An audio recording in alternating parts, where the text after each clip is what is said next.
Susunduin natin sina Madam Yula,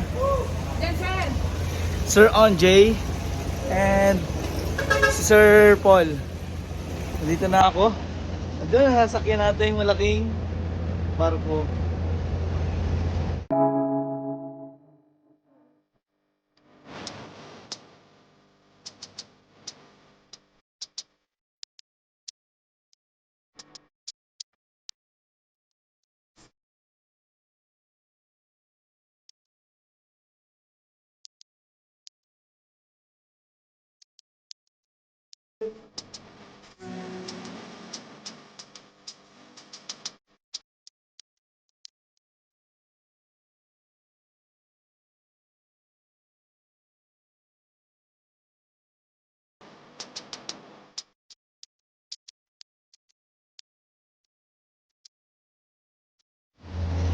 Dito na po tayo sa Calapan Pier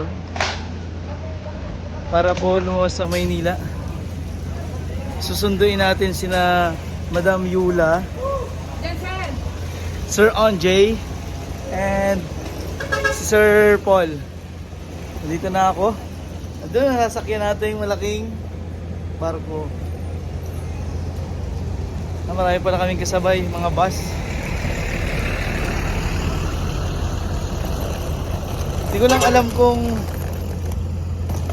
isasama nila Sir Paul sina Teacher Nida and sina Ate Rosel, sina Maylin at sina Ninita. Kasi ito po ay kasal ni Sir Renz. So susunduin natin sila doon. And kukunin ko rin po yung passport ko. Kasi release na yun ngayon. Bukas ko kukunin. Sana ando na dun sa Ali Mall.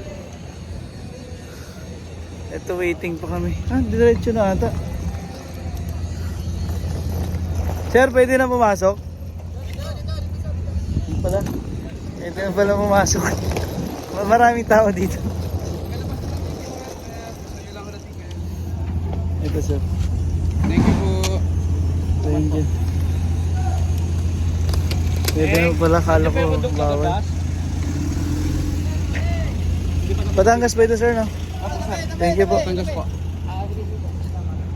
Yan, diretso na tayo dito. Patras. Alam ko bawal pa.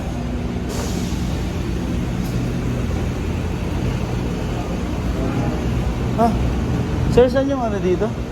Ladder?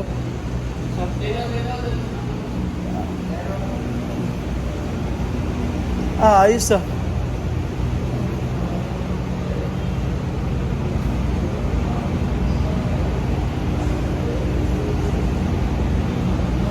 Ang hirap pumasok oh. Ayan, dito na tayo sa loob ng barko. Medyo matagal pa ang biyahe, 2.5 hours or 3 hours hanggang dun sa Batangas Pier. And sana bukas makuha ko na yung aking passport. Dahil kailangan ko pong ipasa yon kasi may inasikaso po akong requirements. And sana masundo natin sina Sir Paul at sina Sir Onjay. Madam Yula, makita-kita kami ni na Mastering Ring. Dahil mahalagang event po to sa buhay ni Sir Renz sa darating na next week or Monday, Tuesday. Samahan niyo po kami sa mahalagang araw ni Sir Renz.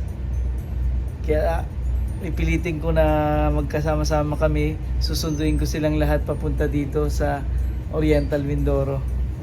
And sana pumayag si Sir Paul. Kasi minsan lang naman to sa isang event ang buhay ng isang tao ang mangyari yung ganito. So isang beses lang po. Kaya sana sumama sila. Kaya pupuntahan natin, pipilitin natin. Pipilitin. Hindi, isasama po natin. Kasi ako, hindi ko alam ano yung mangyayari sa akin next year. Kung andito pa ba ako sa Pinas o nasa ibang bansa na. Kaya gusto ko rin silang makasama ngayon habang eto maluluwag yung schedule namin, maging kompleto kami. Kaya sana po. So yun, maghihintay tayo ng 3 hours para makarating ng Batangas Pier and biyahe pa Maynila. So kita-kits po. And abangan nyo po yung sa vlog ni Sir Renz, yung masayang araw. Sana kami nandun lahat na nakasaksi sa araw na yon, sa kanyang mahalagang pangyayari sa kanyang buhay. So sana kayo nandun din. Panoorin niyo po sa vlog ni Sir Renz.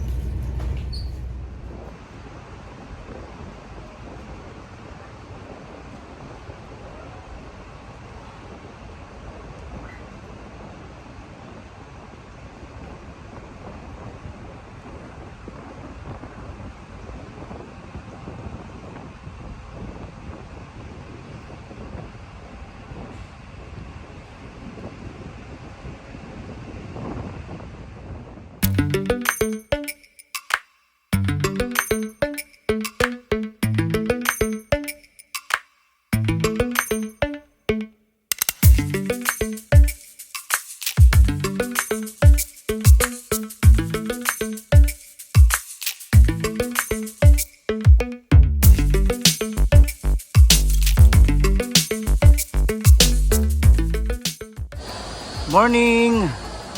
Ay, sa wakas after 10 years, mga 5 years nakabalik ulit sa aking eskwelahan, ang Arellano University. Thank you sa mga naituro sa akin. So may pupuntahan po ako dito para kunin yung isang certificate. Hindi na ako nakapag-inform kahapon, nakapag-outro ng vlog. Dahil po sobrang pagod ng biyahe ko galing Mindoro. Sana masundo ko sina Sir Paul, si Sir Onjay at si Madam Yula dito sa Maynila. Going to Mindoro po para maka-attend dun sa mahalagang araw ni Renz. May asikasuhin po muna ako dito ngayon. Thank you.